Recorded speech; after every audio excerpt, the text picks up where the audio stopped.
اللہ تعالیٰ اس مہینے میں اور خاص طور سے اس مہینے کی 15ویں شب میں، شب برات میں، قبیلہ بنو کلب کی بکریوں کے بالوں سے بھی زیادہ تعداد میں اپنے بندوں کی، بندیوں کی مغفرت فرماتے ہیں، جو صدق کے دل کے ساتھ اس رات کو وصول کرتے ہیں، اللہ کی عبادت کرتے ہیں، قرآن پڑھتے ہیں، نوافل پڑھتے ہیں، اللہ کے حضور آہوزاری کرتے ہیں۔ اس لیے آنے والی شب برات، منگل کی شب میں ہمیں صحیح معنوں میں اللہ کی عبادت کرنی ہے، اللہ کو منانا ہے، عبادت کے ساتھ اس رات کو گزارنا ہے۔ انشاءاللہ یہ موقع ہماری مغفرت کا ذریعہ بن جائے گا۔ اللہ کے حبیب صلی اللہ علیہ وسلم نے اس موقع پر جہاں اس شب کے، اس مہینے کے فضائل ارشاد فرمائے ہیں، وہیں دوسری جانب آپ نے وارننگ دے دی، آپ نے متنبہ فرما دیا کہ کچھ لوگ ایسے ہیں جن کی اس شب میں بھی مغفرت نہیں ہوتی۔ وہ کون لوگ ہیں؟ اللہ کے حبیب صلی اللہ علیہ وسلم نے فرمایا، مشرک جس کی زندگی نعمت ایمان سے خالی ہو تو ظاہر ہے اس کی مغفرت کا کوئی سوال نہیں۔ دوسرے اللہ کے حبیب صلی اللہ علیہ وسلم نے فرمایا، والدین کا نافرمان، اس کی بھی مغفرت نہیں ہوتی شب برات میں۔ اور تیسرے اللہ کے نبی صلی اللہ علیہ وسلم نے فرمایا، شراب کا عادی انسان، اس کی مغفرت نہیں ہوتی۔ اور چوتھے اللہ کے حبیب صلی اللہ علیہ وسلم نے فرمایا کہ وہ دو آدمی جن کی آپس میں کسی بات کو لے کر ناراضگی ہو، بول چال بند ہو، رشتے ختم کیے جا چکے ہوں، ایسے دو آدمیوں کی بھی اس شب میں مغفرت نہیں ہوتی۔ اور یہ کہہ دیا جاتا ہے کہ انہیں چھوڑ دو اپنے حال پر، جب تک یہ صلح صفائی نہ کر لیں، جب تک بول چال کا سلسلہ پھر سے بحال نہ ہو جائے، گفتگو کا سلسلہ پھر سے جاری نہ ہو جائے، جب تک یہ اپنے اللہ کو راضی کرنے کے لیے اپنی انا کو نہ مٹا دیں، اس وقت تک ان دونوں کو اپنے حال پر چھوڑ دو، ان کی مغفرت نہیں ہوتی۔ ایسے ہی اللہ کے حبیب صلی اللہ علیہ وسلم نے فرمایا کہ جو آدمی اپنے ازار کو ٹخنوں سے نیچے لٹکا کر چلتا ہے، اب وہ چاہے لنگی ہو، چاہے پینٹ ہو، سلوار ہو، کچھ بھی ہو، قصدن عمدن جان بوجھ کر ایک ظاہری رکھ رکھاؤ کے لیے، ایک جھوٹی شان کو نمایاں کرنے کے لیے جو اپنے ازار کو، لنگی سلوار پینٹ کے حصے کو ٹخنوں سے نیچے لٹکا کر چلتا ہے، اکڑ کر چلتا ہے، تو اللہ کے حبیب صلی اللہ علیہ وسلم فرماتے ہیں انسان کا یہ مکر، انسان کا یہ غرور، اس کا یہ تکبر، اس کی یہ جھوٹی شان اللہ کو پسند نہیں۔ اور ایسے متکبر کے بارے میں بھی پروردگار کا یہ فیصلہ ہے کہ شب برات میں اس کی بھی مغفرت نہیں ہوتی۔ تو یہ موٹے موٹے گناہ ہیں جن کا کرنے والا شب برات جیسی مقدس شب میں بھی مغفرت سے محروم رہتا ہے۔ ایک مسلمان ہونے کی حیثیت سے ہم سب کی یہ خواہش ہوتی ہے، ہم سب کی یہ آرزو ہوتی ہے اور ہونی ہی چاہیے کہ ہماری مغفرت ہو، ہم اللہ کے یہاں اس حال میں حاضر ہوں کہ ہمارا پروردگار ہم سے خوش ہو، جنت میں داخلے کا فرمان ہمارے حق میں جاری ہو، اور سب سے بڑی نعمت یہ ہے کہ اللہ تعالیٰ کا دیدار ہمیں نصیب ہو۔ ایک مومن ہونے کی حیثیت سے یہ جذبات ہر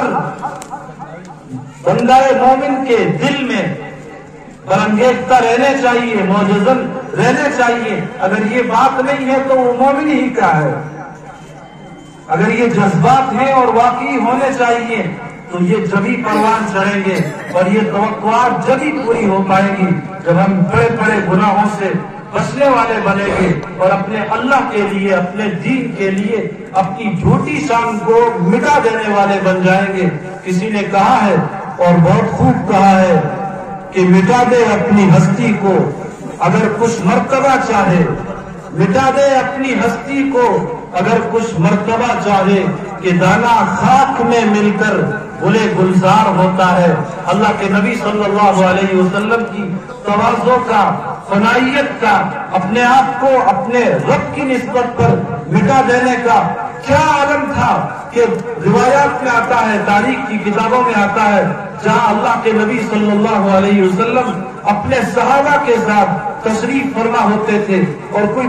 تو اجنبی انسان باہر سے نبی اکرم صلی اللہ علیہ وسلم کی زیارت کے لیے آپ سے ملنے کے لیے آتا تھا تو آپ علیہ الصلوۃ والسلام کی سادگی کو دیکھ کر، آپ کی بے تکلفی کو دیکھ کر اس کے لیے فیصلہ کرنا مشکل ہو جاتا تھا کہ ان لوگوں میں کون محمد ہے اور کون ان کے دیوانے ہیں۔ صحابہ کو بتانا پڑتا تھا کہ یہ محمد صلی اللہ علیہ وسلم ہے جن سے ملاقات کے لیے، جن کی دیدار کے لیے آپ آئے ہیں۔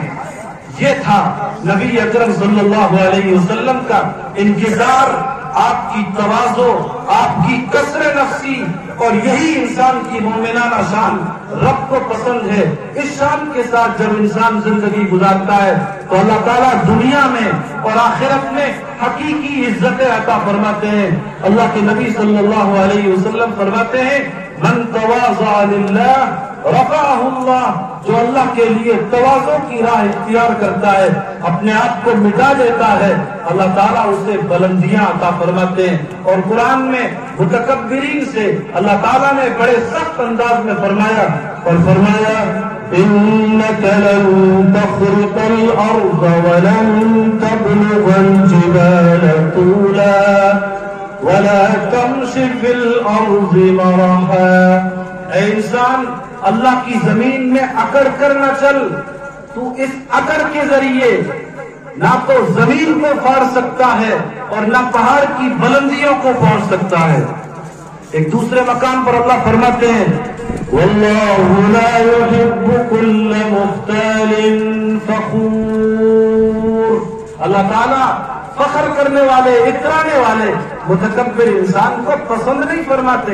تو اللہ تعالیٰ ہو یا اللہ کے رسول صلی اللہ علیہ وسلم ہو، متکبر کی نہ اللہ کے یہاں کوئی وقت ہے اور نہ رسول اللہ کے یہاں اس کا کوئی مقام ہے، اور نہ شب برات میں اس کی مغفرت کی جاتی ہے۔ اور یہ گھروں کے جھگڑے، آپسی عداوتیں، آپسی ناراضگیاں جو خاندان دار خاندان چلی آ رہی ہے، اگر اس کی جڑ میں جا کر دیکھیں، اس کی بنیاد کو تلاش کریں تو تکبر نظر آتا ہے۔ ایک انا نظر آتی ہے جو انسان کو اپنے بھائی سے کاٹ دیتی ہے، اولاد کو والدین سے کاٹ دیتی ہے، شوہر کو بیوی سے دور کر دیتی ہے۔ صرف اس ایک مرض کے نتیجے میں انسان نہ دنیا کا رہتا ہے نہ آخرت کا رہتا ہے، دنیا والوں کی نظر میں بھی بے وقت بن جاتا ہے اور اللہ تعالیٰ کے یہاں بھی وہ مردود قرار پاتا ہے۔ تو شب برات کا موقع جو عنقریب آنے والا ہے، ہمیں اسے وصول کرنا ہے، اور اس وقت کے، اس گھڑی کے آنے سے پہلے اگر آپس میں عداوتیں ہوں، ناراضگیاں ہوں، وہ چاہے خاندانوں کی ناراضگیاں ہوں، چاہے گھرانوں کی ناراضگیاں ہوں، افراد کی ناراضگیاں ہوں، گاؤں کی ناراضگیاں ہوں یا شہر کی سطح پر ناراضگیاں ہوں، برادری کی سطح پر ناراضگیاں ہوں، ہمیں اپنے رب کو منانے کے لیے، رسول اللہ کی رضا حاصل کرنے کے لیے اس جھوٹی شان کو قربان کرنا ہوگا، اپنوں کو گلے لگانا ہوگا، ناراضگیاں ختم کرنے ہوگی، دنیا کی برکتیں بھی ہمیں حاصل ہوگی اور اللہ تعالیٰ کے یہاں بھی ہمیں بلند مقام حاصل ہو جائے گا۔ اور خدا نہ خواستہ اسی حال میں دنیا سے رخصت ہو گئے تو پھر نہ دنیا میں نام رہے گا، نہ دنیا میں ہمیں کوئی بھلا کہنے والا، ہمارا کوئی ذکر خیر کرنے والا اللہ کی زمین پر باقی رہے گا، اور نہ ہی ہم آخرت کے کام کے رہ جائیں گے۔ اللہ تعالیٰ آخرت کی نسبت پر ہمیں دنیا کے ہر طرح کی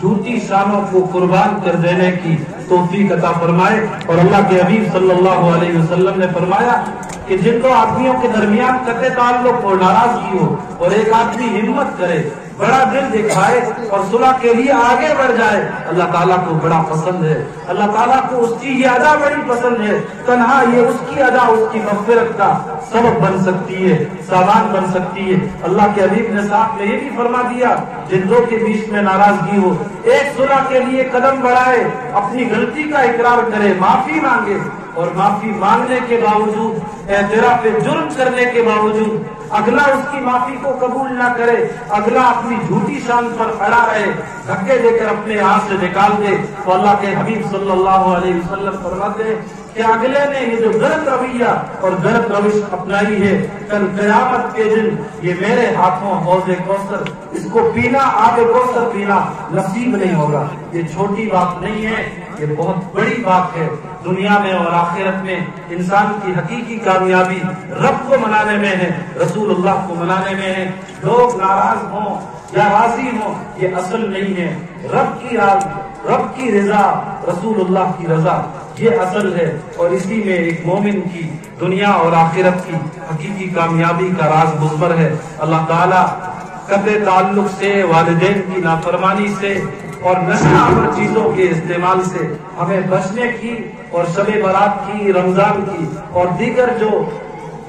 بہترین مواقع خیر ہیں، نیکی کے خاص زمانے، اللہ تعالیٰ ایسے مواقع کو صحیح معنوں میں ہمیں وصول کرنے کی توفیق عطا فرمائے. اب آج کے اس اجلاس سے اصل خطاب جن شخصیت کا ہونا ہے وہ ملک کی ایک عظیم شخصیت ہے.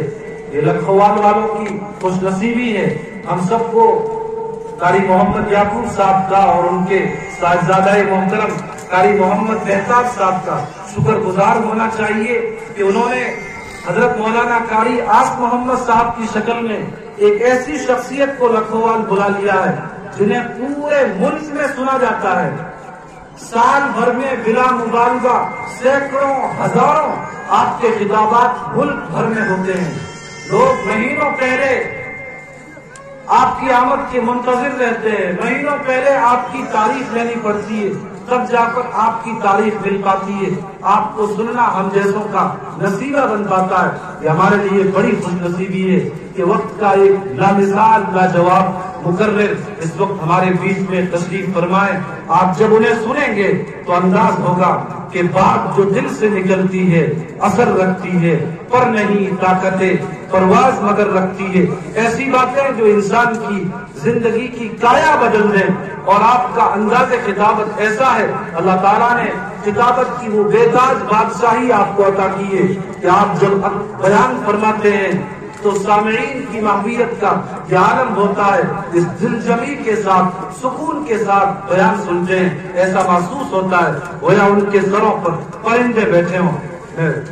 اپنے کو بھی اور ہم سب کو خوش نصیب سمجھتا ہوں کہ حضرت والا آج ہمارے بیچ تشریف فرمائے. ہمیں حضرت والا کے وقی خطاب سے استفادے کا شرف حاصل ہونے جا رہا ہے. میں تمام لکھوال والوں کی جانب سے، قاری یعقوب صاحب کی جانب سے، حافظ تحسین صاحب اور پورے مجمع کی جانب سے حضرت والا کا شکر گزار ہوں اور بڑے ادب کے ساتھ درخواست گزار ہوں کہ تشریف لائیں اور اپنے ایمان افروز ولولہ انگیز خطاب سے ہم خدام اور متعلقین کو محظوظ اور مستفیض فرمائیں.